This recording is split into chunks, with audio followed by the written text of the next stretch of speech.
네, 매주 수요일에 만나는 시간입니다. 몸을 아는 남자, 캐릭터 있는 남자 한진우 원장님의 건강 플러스 시간입니다. 네, 한진우 원장님이 오늘은 면역력에 대해서 알려주신다고요? 네, 먼저 정의를 한번 살펴보자면요. 우리 인체, 생체 내부의 요인과 병을 일으키는 병원, 항원에 대해서 반응하는 그런 방어 기제를 면역이라고 이렇게 말을 하는데요. 이 외부 인자뿐만 아니라 우리 건강 상태를 유지하기 위한 모든 활동이나 기능을 면역력이라 이렇게 표현하기도 합니다. 네. 요즘 같은 계절에 면역력이 저하되기가 딱 좋은 시기예요. 그래서 오늘 면역 관련 질환과 그 저하를 막는 방법까지 좋은 정보들을 많이 준비했으니까요. 잘 들어보시고요. 그래요. 네. 아무튼 뭐 면역이 약해졌다. 면역이 나는 세. 면역력이 좀 없어. 이런 얘기들 많이 하는데 요즘 같은 계절에 왜 면역력이 약해지는 거예요? 일교차죠. 일교차가 커지기 때문에 우리가 그 기온에 적응하기 위해서 기초 체력이 많이 소모가 돼요. 그냥 피곤해요. 가만히 있어도. 그런데다가 이제 불규칙한 생활을 한다든지 그 누적된 피로라든지 피로를 풀지 못하고 그다음에 운동이 부족하다든지 인스턴트 식품, 고열량, 저영양 이런 음식의 과도한 섭취가 그 영양의 불균형을 초래하면 면역력이 저하되게 되죠. 네. 특히 이제 스트레스는 또 만병의 근원이라고 이렇게 말하잖아요. 그리고 면역력 저하의 그 중요한 원인이 되고요. 불면증, 잠을 못 자는 것도 면역력 저하에 일으키게 됩니다. 네, 뭐 현대인이라면 뭐 스트레스나 불면증 뭐 다들 한 번씩 겪어보셨을 텐데 그렇다면은 정말 이 면역력 저하에 있어서는 조심해야 될 분들이 굉장히 많이 있을 것 같습니다. 면역력 저하로 인한 위험은 또 어떤 것들이 있을까요? 우선 기본적으로는 피로감. 굉장히 피곤하죠. 그다음 기력 저하, 무기력해지고 의욕이 상실되고 이런 증상들이 있을 수 있는데요. 이어서 이제 질환으로 가게 되면은 알러지라든지 구내염, 그다음에 구안화사, 안면신경 마비죠. 그다음에 대상포진, 자가 면역 질환 등이 일어날 수가 있습니다. 네. 우선 알러지라는 것은 외부 인자에 대한 방어 기전, 생리적인 현상인데요. 이게 과민해지면 이제 증상으로 나타나죠. 비염이라든지 아토피라든지 나타나는데 면역력이 떨어지면 외부의 작은 요인에도 질병을 일으킬 가능성이 있기 때문에 더 과민하게 반응하고 이런 것들이 증상으로 나타나서 불편해지는 거죠. 네. 그렇군요. 구내염에 자주 걸리는 편인데 저도 염증이 이게 쉽게 잘 사라지지가 않더라고요. 이것 또한 그렇다면 면역력 저하기 때문인가요? 구내염이라는 그 구강 내 점막의 어떤 그 염증 이게 이어서 궤양으로 가게 되죠. 뭐 찌개 같은 거 먹으면 굉장히 괴롭잖아요. 케찹 먹으면 역시 그 피로하고 잠 못 자고 스트레스 받으면 이게 잘 생긴단 말이에요. 네. 잘 낫지 않고 오래가고 반복되는 경향을 보입니다. 일반적으로 가벼운 구강 내 상처, 이게 칫솔질하다가 상처가 나면 빨리 나아야죠. 근데 이게 낫지 않고 계속 상처가 유지되다가 이게 궤양으로 발전될 때는 이게 면역력이 저하됐다고 이렇게 볼 수가 있고요. 네. 그다음에 대상포진이라는 질환이랑 유양돌기염에 의한 말초성 구안화사는 원인균이 같아요. 네. 바이러스인데 이게 체내에 평생을 잠복하고 있다가 면역력이 저하되는 순간 발병을 하게 됩니다.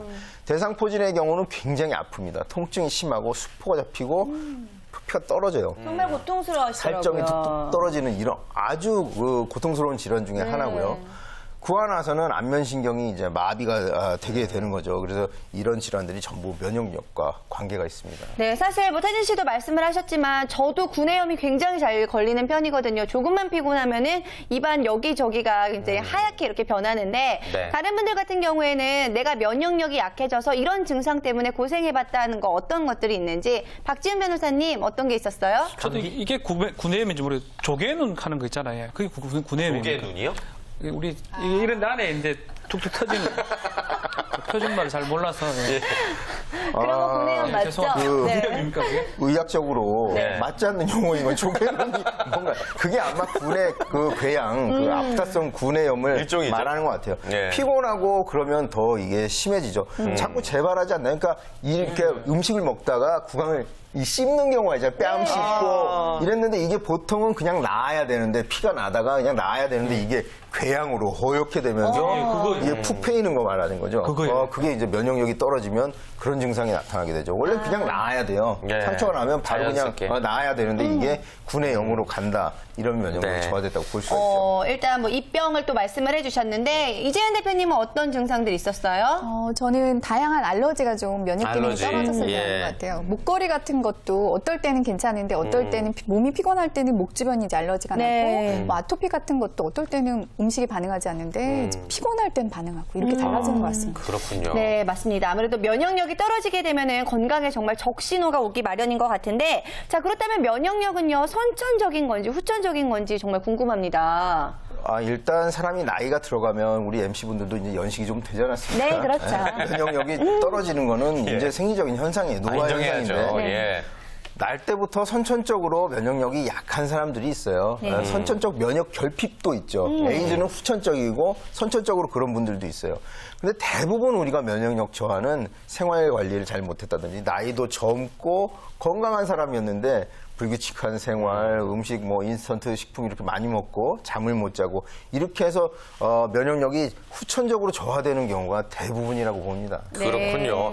늘 건강을 유지해서 면역력이 강한 상태로, 그러니까 나쁜 놈을 싸워 이길 수 있는 착한 놈을 저 표현이 좀 그렇긴 한데 그럼 항상 늘 방어 상태로 만들어야 될 것 같습니다. 네. 면역력 상태를 알아볼 수 있는 자기 진단법 같은 건 없을까요? 그러니까 휴식을 취했는데도 피로가 풀리지 않는다든지 작은 상처가 났는데 이게 낫지 않고 오래 간다든지 그다음에 감기에 자주 걸리고 자꾸 여기저기가 아프고 불편하다면 예. 면역력 저하를 의심해 볼 수가 있죠. 그거 태진 씨인데요? 저 툭하면 피곤하고 툭하면 아프고 웬만해서 안 낫고 왜 그러죠? 그러니까 한의원은 오시라니까 오지 갈 데가 많습니다. 오늘 변호사님한테도 가봐야 되고. 네, 네, 저도 사실 요즘 피곤해서 네. 그런지 지금 말씀하신 증상들이 굉장히 많이 있거든요. 근데 정말 현대인이라면 누구나 이렇게 면역력 저하에 시달리고 네. 있을 것 같은데, 그렇다면 저희가 걱정할 필요는 없잖아요. 어떻게 하면 면역력을 강화시킬 수 있을지 이제부터 알아보죠.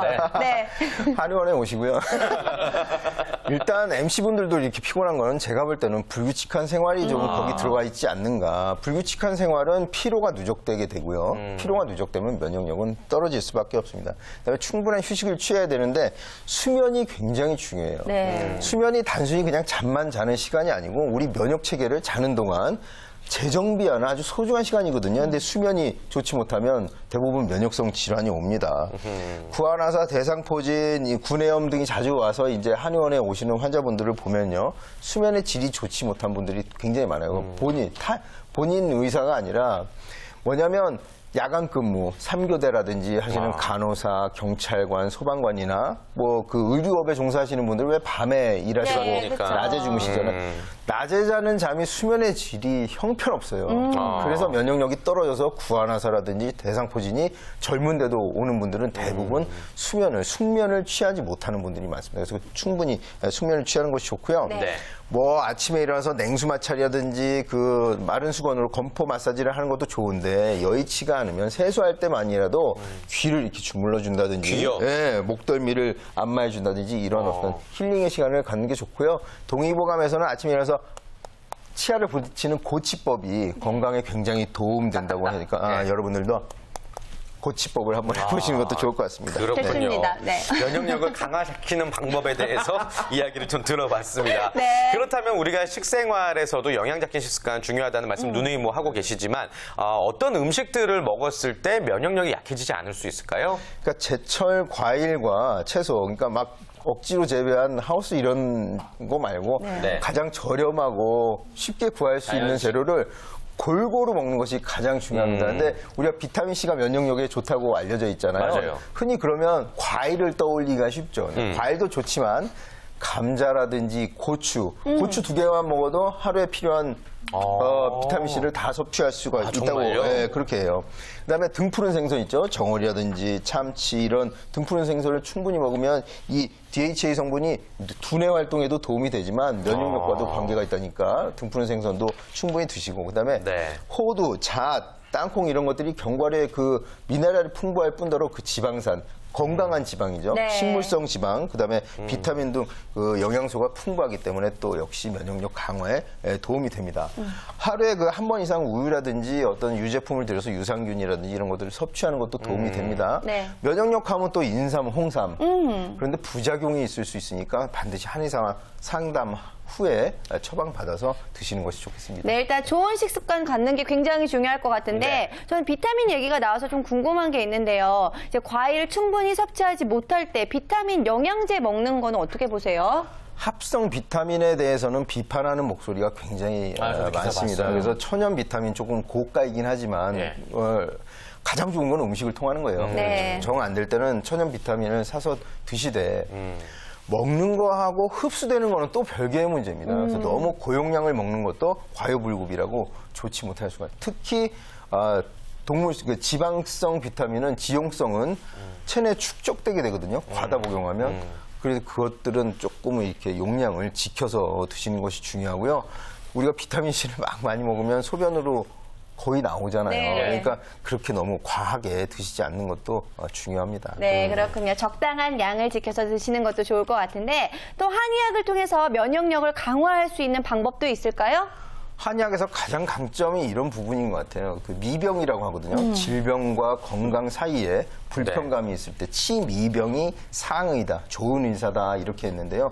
한의학적 치료를 하는, 그러니까 아무리 내가 생활 개선을 통해서 면역력을 올리려고 해도 여기저기 불편하고 아프실 때는 한방 의료기관에 가까운 데 가셔가지고 진단받고 처방받아서 치료를 하는 것도 매우 중요합니다. 네. 근데 신생아들의 경우에는 면역력이 뭐 없다, 면역력이 약하다 이런 얘기 많이 하잖아요. 근데 모유 수유를 하면은 면역력이 엄청 좋아진다 뭐 이런 얘기가 있더라고요. 어머니의 그 항체가 예. 모유수유를 통해서 이렇게 온다고 알려져 있고요.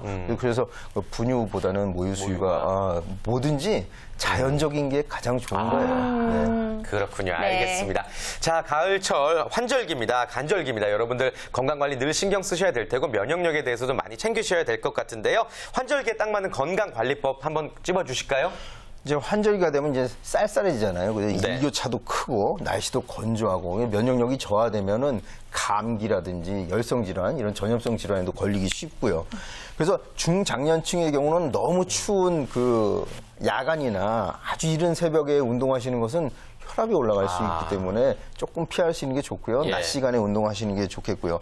감염 질환에 너무 취약한 그 노인분들은 폐렴 예방 주사를 맞는 것도 이 환절기 건강 관리에 중요한 포인트가 되겠습니다. 네, 알겠습니다. 원장님께서 해주신 말씀 잘 참고하셔서 건강한 가을을 나시기를 바라겠습니다. 다음 시간에도 유익한 건강 정보 기대해 주시길 바라겠습니다. 네. 자, 건강 플러스까지 오늘 저희가 준비한 소식 여기까지죠? 네, 그렇습니다. 오늘 함께해 주신 박지훈 변호사, 이재은 대표, 한진우 원장 모두 고맙습니다. 고맙습니다. 고맙습니다. 감사합니다.